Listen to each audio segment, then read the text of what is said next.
Muy buenos días, bienvenidos a Agrositio TV. Hoy vamos a hablar de ganadería, vamos a hablar de pasturas, vamos a hablar de este fenómeno que venimos fogoneando desde Agrositio porque lo vemos venir. Y lo vamos a hablar, yo casi que lo voy a posicionar, no sé si hago bien, vamos a hablar con un tipo positivo, con un tipo que ve siempre las cosas del vaso medio lleno, que es el licenciado Víctor Tonelli, consultor agropecuario, un hombre de consulta de muchas empresas.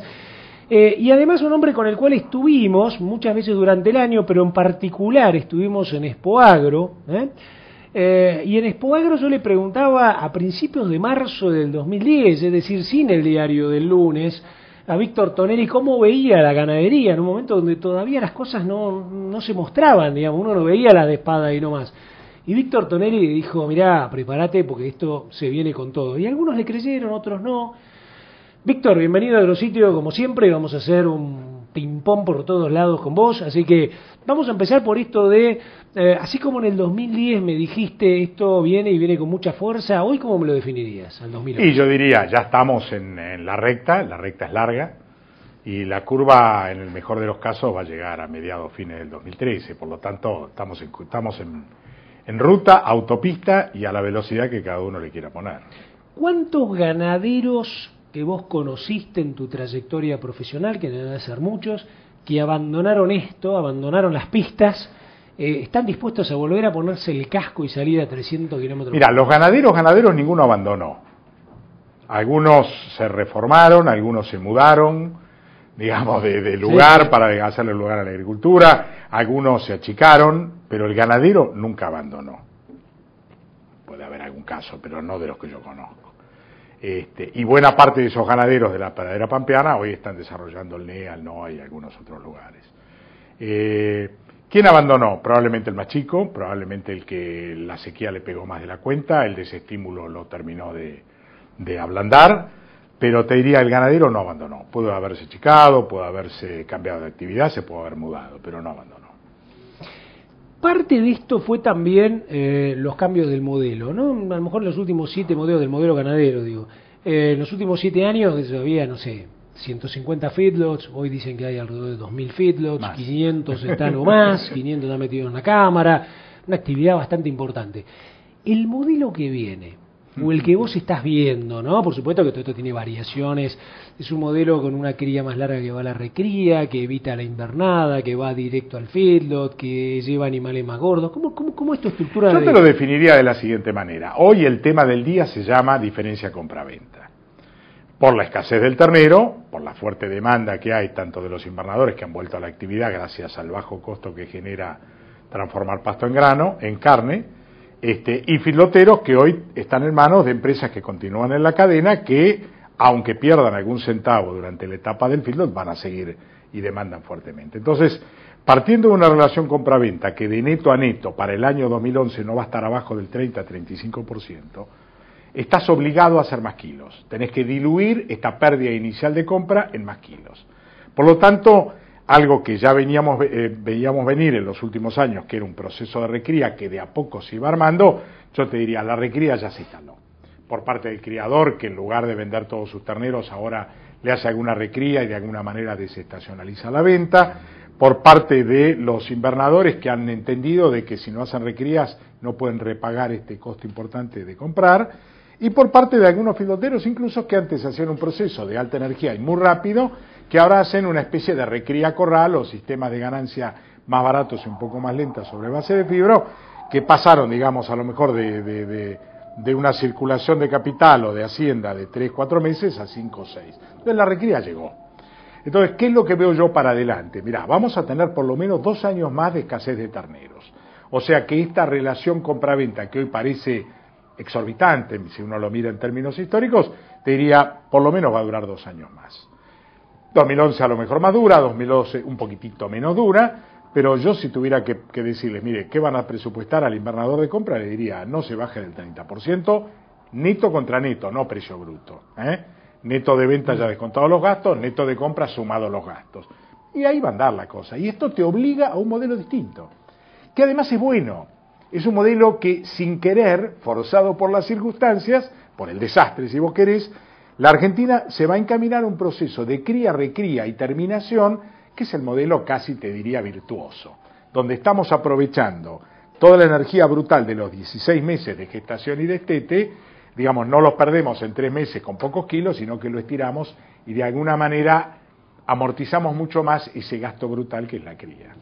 ¿Qué pasa en el medio con la clásica invernada, ¿no? Eso que estudiamos nosotros en la facultad, eso que se da ahora en vuelve. los 80, en los 90. Y ahora volvemos otra vez a la invernada pastoril, con un adicional que ya lo aprendimos, que lo estamos manejando y que además hoy existe el grano. Hoy cualquiera tiene un lotecito, una lomita para hacer algo de grano. Pero estamos volviendo a una ganadería pastoril sin abandonar el feedlot, por cierto. No estoy diciendo que el feedlot no va, pero digo, hoy un feedlot, transformar un kilo de lo que sea, de materia seca en feedlot, te va a costar entre 6 y 7 pesos. Depende si producís o no el grano, o si tenés acceso a fibra un poco más barata, pero entre 6 y 7 pesos.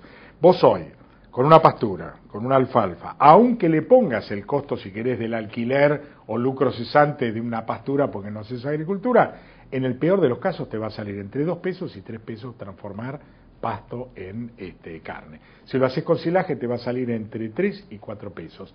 Y si, como dije, lo haces con grano concentrado, te va a salir entre 6 y 7. Por lo tanto, lo que está volviendo, y se ve que ha vuelto con toda la fuerza, y los que están presionando sobre esta escasez brutal de terneros, son los invernadores. Una cosa que conversábamos con Víctor Tonelli al arrancar la nota era, yo le preguntaba a él la percepción respecto a las empresas de semillas de forrajeras, ¿no? A mí, digamos, nosotros interactuamos mucho con ellas y me dio la sensación que desde fin del año pasado hasta ahora hay como ese ruido que hacían los semilleros, ¿viste? La típica de los criaderos de híbrido, de maíz, de soja, etcétera, o de variedades.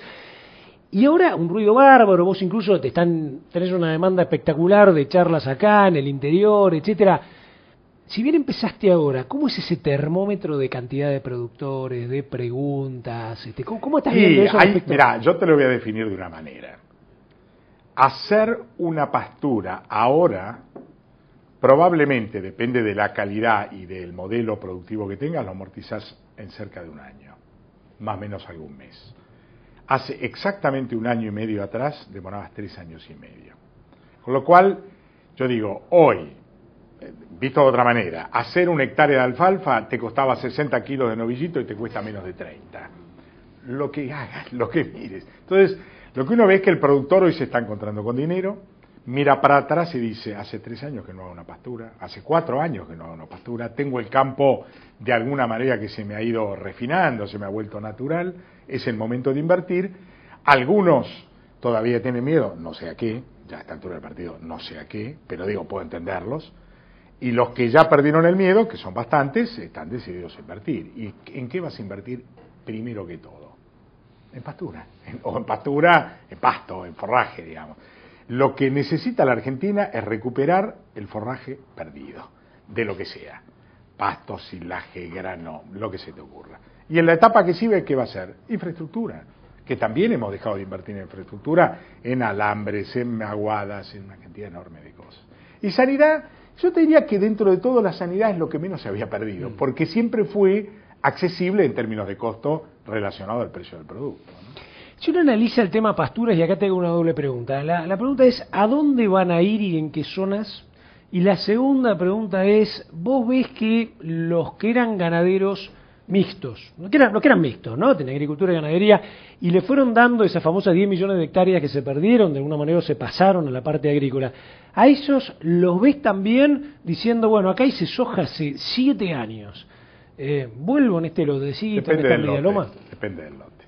Yo creo que tenemos agricultura permanente, 35 quintales, 32 quintales, 30 quintales de soja para arriba, ese no vuelve a nada. Ese va a seguir haciendo un trabajo conservacionista, sustentable en el largo plazo y no lo vuelve a romper. Pero tenés mucha agricultura de 18, de 20, de 22 quintales de soja y en algunos casos menos. Y yo te diría, ese ganadero está volviendo. Ese ganadero está volviendo porque sabe que en un lote de 20, 22 quintales de maíz puede producir una pastura de 4, 5, 6, 7 mil kilos de materia seca y le va a sacar mucho más plata y mucho más sustentable con ganadería que con agricultura. Bien, otra cosa que se dice es que al volver a pastura se va a tratar de ser más eficiente en el uso del forraje, como que vos ya no podés tener, digamos, el tipo que tira las vacas o el tipo que tenía, digamos, el hiperintensivo de un rotativo con el alambrado eléctrico, sino que va a haber mucho de creep feeding, ¿cómo se llamaba? ¿No? Sí, el corte. feeding, el creep feeding, o lo que ahora en Acrea, que me hace mucha gracia, como dicen, en realidad llevas la hacienda a que tome sus almuerzos. Es decir, claro, la encerrás, van a comer 4 o 5 horas, que no haya problema de helada, que no haya problema de pisoteo, qué sé yo, y las vuelven a sacar. Con lo cual, la verdad, lo que viene es una ganadería de precisión. Es decir, el que no pudo hacer las pasturas en los últimos 3 años porque el número no daba, ahora que puede las va a cuidar, porque sabe lo que significó no haberlas tenido, ¿no? Hay un factor más dentro de esto que se ha acelerado en el mundo y la palabra es conocimiento. Cuando te digo conocimiento te quiero decir, yo hablaba con el presidente de la Asociación de Zootecnistas de la Argentina, ¿no? Y claro, pobre, se sentía como que eran prehistóricos, ¿no? La zootecnia como que se perdió hasta como vocablo, ¿viste? Claro, sí, sí. Y entonces yo le de hecho, decía... yo soy zootécnico. Claro, ¿viste? Entonces yo decía, bueno, el zootecnista vuelve otra vez a ser esa figura, digamos, codiciada, el tipo que tiene ese baluarte de conocimientos, y la otra es... el recorredor, que antes era, viste, el tipo que tenía su puestito y recorría a caballo y veía la zaguada y tenía el feeling del animal y de los perros. ¿Existe eso o vamos a cuatriciclo? Ese es el punto de todo lo que viene, que es maravilloso. El punto más débil van a ser recursos humanos. Lamentablemente ese recorredor se está poniendo viejo y el chico ya no está más en el campo. Entonces te vas a quedar probablemente con algunos recursos naturales humanos, digamos, del NEA argentino, que todavía Corrientes, Chaco, Formosa genera, en la pampa húmeda esto ya se ha perdido en buena medida, pero que a lo mejor ese que viene del NEA todavía le falta un proceso de capacitación para aprender a manejar el pasto, para atender, digamos, entender algunos conceptos de tecnología que lo que viene lo van a meritar. Para mí el punto más débil que va a enfrentar la ganadería hacia el futuro va a ser recursos humanos en cantidad y con conocimiento. Volviendo al zootecnista te diría, no creo que vuelva la figura del zootecnista anterior más orientado al animal que al pasto. Yo creo que lo que viene es una fuertísima orientación a la producción de alta calidad, volumen y al manejo del pasto. Es decir, más al concepto de la nutrición, si vos querés, al manejo del pasto, que creo que ahí está la gran diferencia de lo que viene. Por eso decía, ganadería de precisión orientada, si vos querés, con muchas de las materias de agricultura de precisión en términos de producción y manejo de pasto. A fines de los 90 la Argentina producía número más, número menos, 30-35 millones de toneladas. Durante los últimos 3-4 años el sector mostró que si el clima hubiera ayudado casi podía haber estado en 105 millones, las famosas 100 millones de toneladas. Lo que se vio fue una erupción impresionante de tecnología, el fenómeno de la soja, el manejo de los maíces, los girasoles diferenciados, los agroquímicos, digamos, mucho menos nocivo, mucho menos costoso, más fácil de manejar. Y también este tema que uno a veces habla con los que dicen que todo esto erosiona el suelo, yo les digo a veces, no, mira, cuando yo estudiaba maquinaria agrícola y estudiaba arado de regi vertedera, me enseñaba a hacer pelota al suelo, y hoy al contrario, lo mimamos y lo cuidamos. Pero la pregunta es esta. Cuando vos haces ese diagnóstico de la agricultura y ahora como especialista ganadero te digo, haceme un diagnóstico de la ganadería, estábamos como muy atrás, ¿no? El llegar a alcanzar ese punto haciendo un benchmarking, ¿es muy difícil? ¿El de la agricultura? Va a llevar tiempo. Primero porque es cultural. Cuando uno habla de ganaderos hay cantidad de estratos culturales en la ganadería. No es un problema de tamaño, es un problema de aproximación al tema. En general la ganadería, aún para los agricultores, era una especie de caja de ahorro, de reaseguro, de la manera de agarrar 4, 5, 8, 10 vacas, pago las cuentas. Esto no va más. Digamos, con lo que vale hoy, el capital que tenés que invertir para tener tu hacienda en el campo, y si la tenés, cuidarla, yo creo que ahora se va a manejar de otra manera totalmente diferente, y mi impresión es que lo que va a venir es un cambio cultural, para lo cual creo que la capacitación es uno de los deberes más importantes en el desarrollo. Yo decía ya el año pasado, cuando ya se veía que el mercado estaba, le digo, el año que viene me van a ver menos. Le digo, porque lo que viene ya no va a ser que les venga a contar qué pasó y hacer catarsis. Lo que viene va a ser capacitación para hacerlo mejor y ganar más plata y ser más eficientes. Y yo insisto, si yo tengo que poner de 1 a 10, ¿a dónde creo que hay que poner todo el esfuerzo? Es en el pasto. En la implantación, en el manejo, en el cuidado, etcétera, etcétera.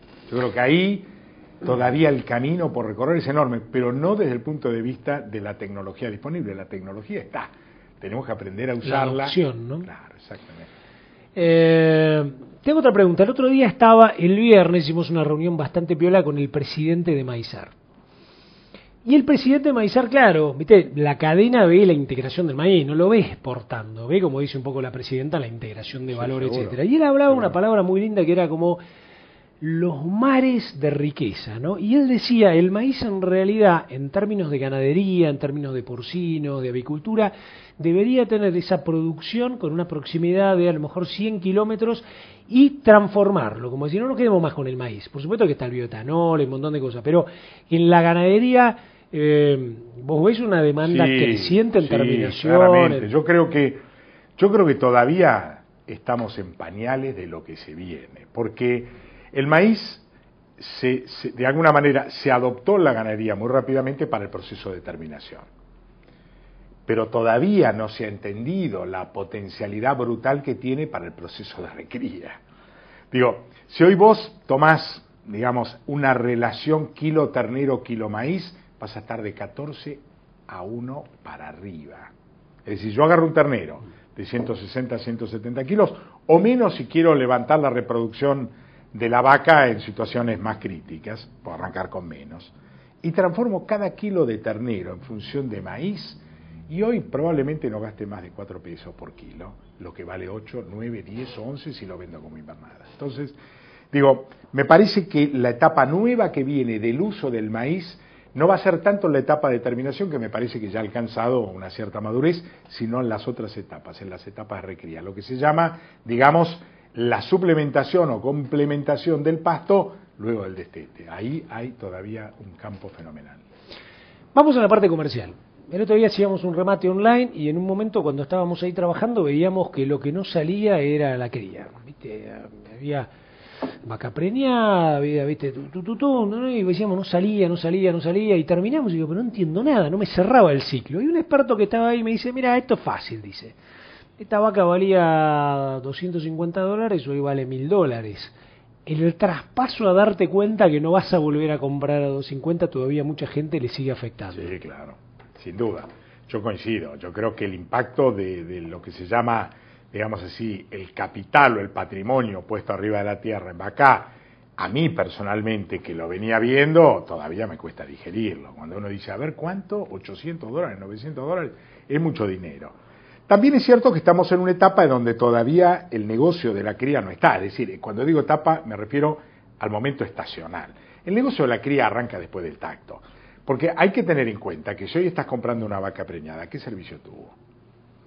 Digo, entonces, en general el criador ya conoce esta película. Quiere comprar vacas preñadas con los servicios normales. Octubre, diciembre, octubre, enero, noviembre, enero, depende de la época del lugar. Y esa hacienda va a aparecer, ofrecer al mercado mayo, junio, después del tacto, claro, y después de haber, de alguna manera, arraigado y asegurado el embrión. Entonces, lo que estamos viendo hoy es un como una primicia muy exclusiva para el que esté demasiado enganchado. Pero te diría, no es el momento. Ni hay mucho en oferta, ni hay mucho demandante.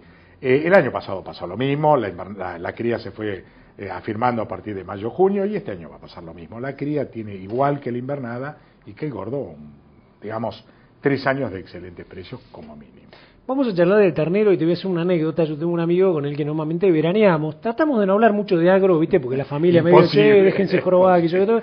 Pero yo siempre lo jorobó porque todos los veranos alquilaba su casa y se iba de veraneo, lo que, qué sé yo, es muy normal a veces hacer, porque agarrar la guita de eso y la invertís en otro. Hacía 2 veranos que, che, tu casa no, este verano no era alquiler. Y yo digo, uy, te debe andar hablando bien. Que yo, bueno, este es criador, plena zona de cría, etcétera, etcétera. Se sonríe más. No te digo que cambió la camioneta y se compró, pero digamos, ya se lo nota que empieza a hacer esta distribución del ingreso natural. La pregunta es, ¿la cría, digamos, va evolucionando para que haya en algún momento una recomposición? Porque todo empieza ahí.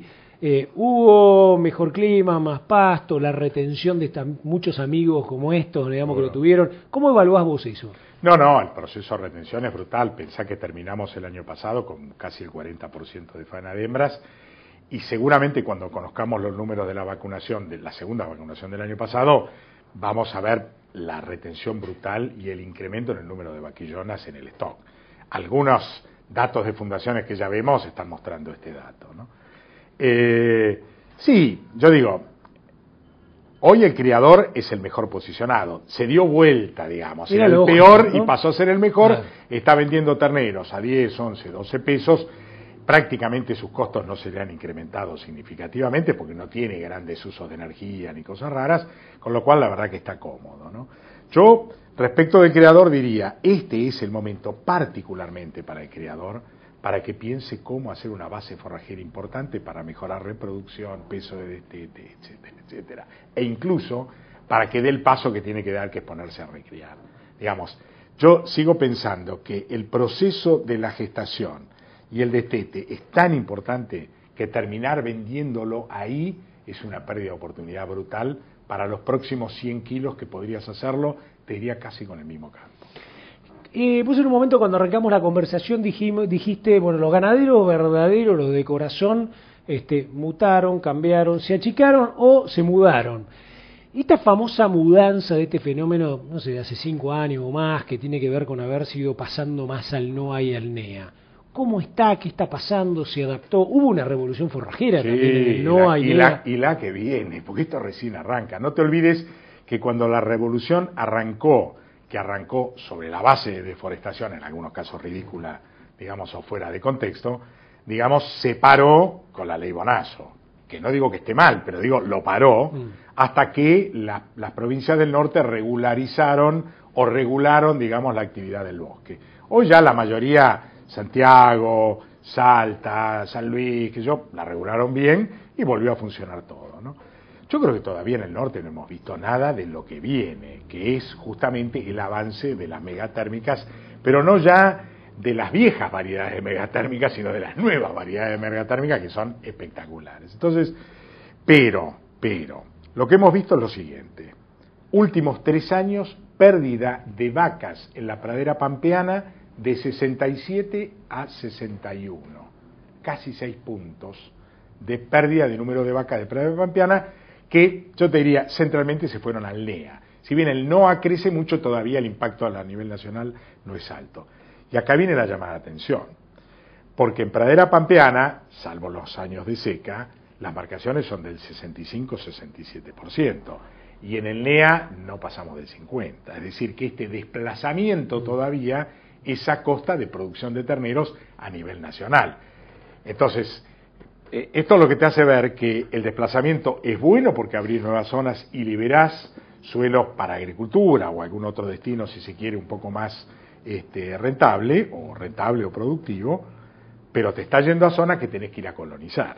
Y esta pérdida, digamos, en el proceso de colonización te implican 15, 16, 17% de marcación por vaca entorada, que lo vemos y lo vamos a seguir viendo en el número de terneros ofrecidos. Si hubiéramos mantenido pradera pampeana como estaba, la recuperación hubiera sido más rápida, pero este doble efecto de haber caído las vacas y encima trasladadas con menor nivel de productividad implican menos terneros en los próximos años, ¿no?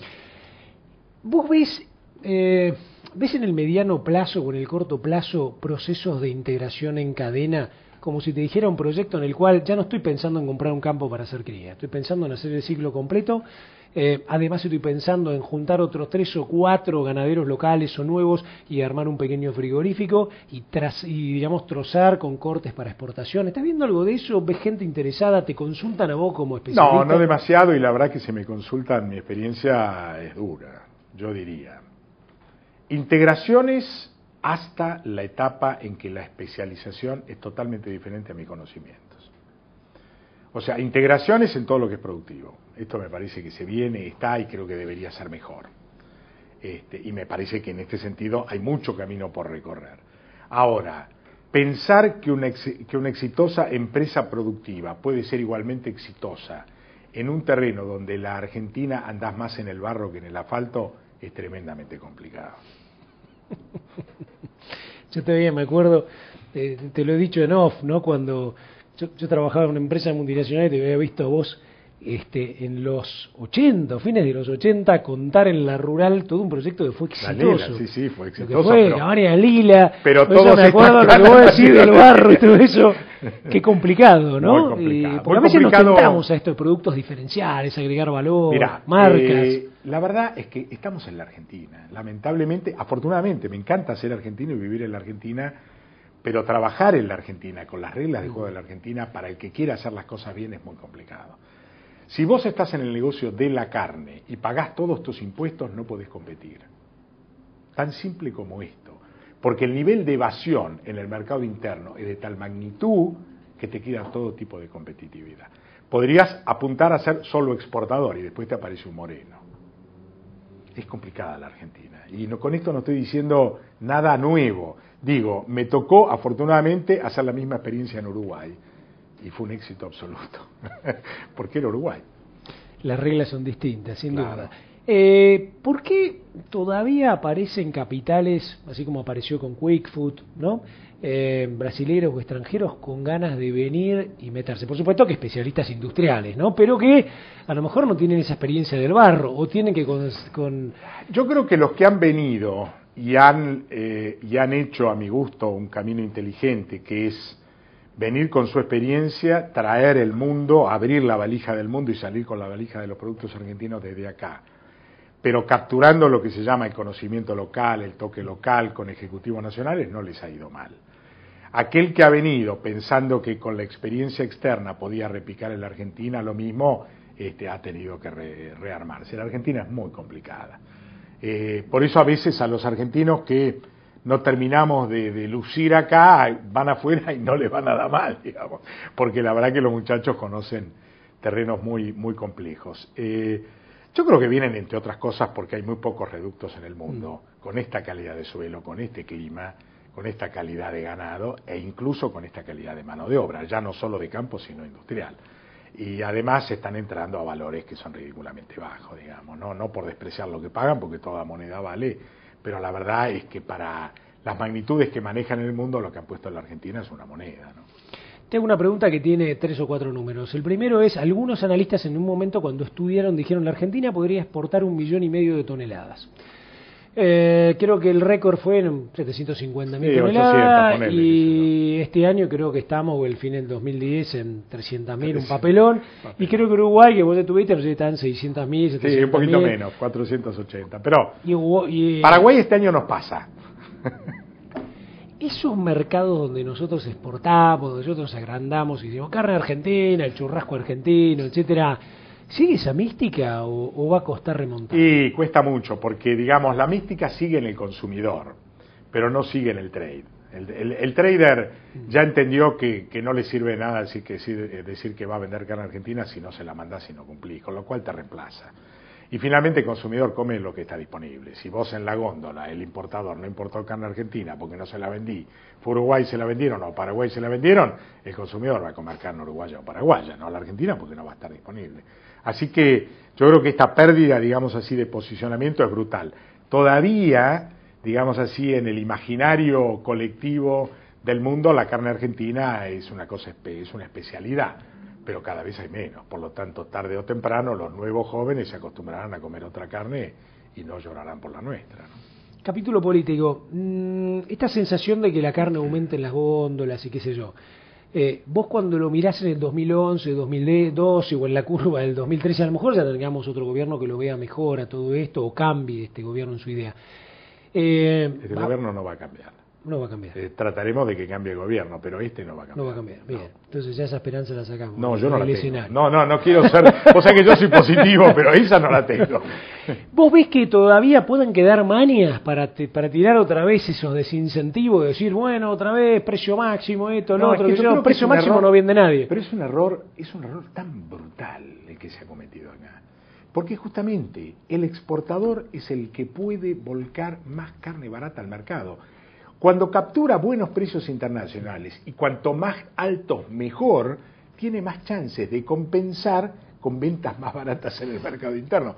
Históricamente, cuando la Argentina tuvo buenos precios internacionales, es cuando la carne al mercado interno digamos, esta carne que se llama el complemento de la exportación estuvo más barata. Entonces, cerrar las exportaciones es directamente agarrar un revólver y jugar a la ruleta rusa. Pero, digo, si mirás la historia argentina y la historia uruguaya, cuando arranca el amigo Moreno, amigo no, es una palabra decir, el señor Moreno, o como lo quieran llamar, cada uno que lo titule como quiera, cuando arranca Moreno, Uruguay comía 45 kilos de carne y Argentina comía 65. Terminó Argentina comiendo 70 y Uruguay siguió. Hoy Argentina come 54 y Uruguay come 62. Y nunca dejó de exportar, y exporta más que la Argentina. Y los precios son accesibles al público. ¿Por qué? Porque a medida que va exportando más, desarrolla nuevos mercados como Estados Unidos, Canadá, México, y captura más renta de afuera, puede volcar los cortes al mercado interno a menor precio sin perder plata. Vamos cerrando la nota y esta es una duda con los pequeños productores, ¿no? Un comentario tuyo que te pido. A veces cuando lo invitamos a Pedro Peretti, que es dirigente, ¿viste?, de Federación Agraria, es un especialista en la parte ganadera, yo le digo, el gran desafío es cómo lograr asociar a los productores chicos, porque es como que a veces tratamos de nivelar para abajo, pegándole al grande o al mediano o a los pules, para tratar de ayudar al chiquito, y me parece que el chiquito la mejor manera de ayudarlo es ver cómo integrarlo, cómo asociarlo, etcétera. ¿Puede haber una ganadería, a lo mejor en zonas más semiáridas o más marginales, de integración de pequeños productores? Yo creo que ese es el camino. Yo a veces me pongo mal cuando veo que discutimos entre pares, digamos, y respeto enormemente a la Federación Agraria y puedo compartir muchas cosas de la Federación Agraria y otras no, como tantos ellos compartirán algunas mías y otras no, pero lo que les reconozco es que son consistentes respecto de que no puede haber ganadería sin ganaderos. Puede haber agricultura sin agricultores o con pocos agricultores, porque hoy con un walkie-talkie, una Sabeiro y máquinas enormes, podés hacer miles de hectáreas con muy poca gente. Pero no puede haber ganadería. Podés decir una persona cada 500 vacas, una persona cada 800 vacas, pero hay un límite. La ganadería se hace con gente. Y por lo tanto, insume un feedlot, por ejemplo? ¿5 o 6 personas? No, insume más, pero está bien, el feedlot es la etapa final, pero la cría no la podrías hacer en feedlot, la recría no la podrías hacer en feedlot. Entonces, hablemos del proceso integral, en donde yo te diría, el corazón de la ganadería no deja de ser la cría, ¿no es cierto? Y ahí depende de donde estés, si vas al norte, necesitas mucho más gente, las distancias son más largas, los montes, etcétera, etcétera. Entonces, yo ahí les reconozco, digamos así, la posición dura que tiene. Es decir, no puede haber ganadería sin ganaderos, y si estamos pensando en una ganadería utópica manejada con robots, no existe. Como no puede haber industria frigorífica sin mano de obra especializada, no puedes reemplazarlo con un robot. El especialista sigue siendo importante. Entonces, ahí les reconozco el tema. Tal vez me parece que estamos más peleando por la confrontación que por encontrar soluciones. Y lo que vos acabas de decir no es un tema menor, es la punta del ovillo que puede resolver el problema. ¿Cómo hacemos no ya para defenderlo en términos de subsidios, que terminan siendo más una sobrecarga que una solución? O, digamos, intentar castigar al grande para repartir. Yo creo que estas cosas, en general, yo creo más en la zanahoria que en el látigo. Pero me parece que el esfuerzo debería estar en cómo hacemos para integrar a estos productores, que por falta de escala, que por falta de acceso a información, que por falta de infraestructura, no pueden terminar de capitalizar todas las oportunidades que le ofrece la ganadería. Y creo que en este sentido apuntaría sí a integraciones, no ya de gente sin experiencia, sino con algunas empresas que se comprometan en determinadas zonas, si se quiere, como hace, digo, es un ejemplo, el Automóvil Club, que pone estaciones de servicio donde hay poco consumo, pero hay que estar, que a lo mejor hagan una digamos, contribución, si vos querés, patriótica, para ayudar a desarrollar esos pequeños ganaderos que necesitan un poquito de aire fresco y ayuda, ¿no? Te hago la última para cerrar, Víctor. Así como yo creo que le dio mucho empuje el famoso tema de los pools, hoy se dice que 60-62% de lo que se produce no se hace en campos propios, o sea que ya no existe más esa figura del terrateniente, el oligarca, etcétera, etcétera, sino que hoy hay una red, un entramado de gente, abogados, contadores que ponen plata, etcétera, digamos, es un flujo de inversión. Así, digamos, es una doble pregunta. La primera es, ¿aceleraría más este proceso de poder recuperar la ganadería argentina para tener más consumo interno y más exportación? El hecho de que haya gente que se embale invirtiendo en algún tipo de fideicomisos, fondos, etcétera. Y la segunda es, ¿ya existen y son probables? La primera, sin duda, siempre que hay inversión, hay resultados sobre la inversión si están bien direccionados. Respecto de la segunda, sé que hay varios fideicomisos que se están armando, hay algunos que empiezan a funcionar, hay casos de empresas que están saliendo a la bolsa buscando inversores, digamos, para acompañarlos en sus inversores. Me parece que es un proceso que recién se inicia, así como en la agricultura ya está maduro, en la ganadería probablemente lleve 2 o 3 años. Hoy hay que vencer el temor del inversor de decirle, che, una cabeza que valía $250, como mencionaste vos, hoy vale 3 veces más. O sea, tu capital a invertir por un proceso relativamente largo es mucho más alto, y además la ganadería tiene un proceso de retorno no menor a los 3 años o 4 años, digo, en un proceso de cría o integrado, pero se viene. O sea que yo diría, probablemente 2011 vamos a ver ejemplos, 2012 en adelante vamos a ver cómo va creciendo este modelo de inversores externos que querrán tener algún pesito puesto en kilo de novillos. Le agradecemos mucho a Víctor Tonelli, una nota realmente excelente, y lo digo de corazón, una nota con mucho, digamos, con mucha posibilidad de poder preguntar, de poder meternos, de ir llevándolo ordenadamente, con respuestas de esas que son bien concretas y concisas, que no tienen, digamos, mucho de continente, sino mucho de contenido. Y mientras Víctor hablaba, yo pensaba cómo la titularía, y yo creo que la nota se va a llamar El ABC de la ganadería que viene, y usted seguramente la va a ver más de una vez. Gracias, Víctor. No, a vos, Ricardo, como siempre.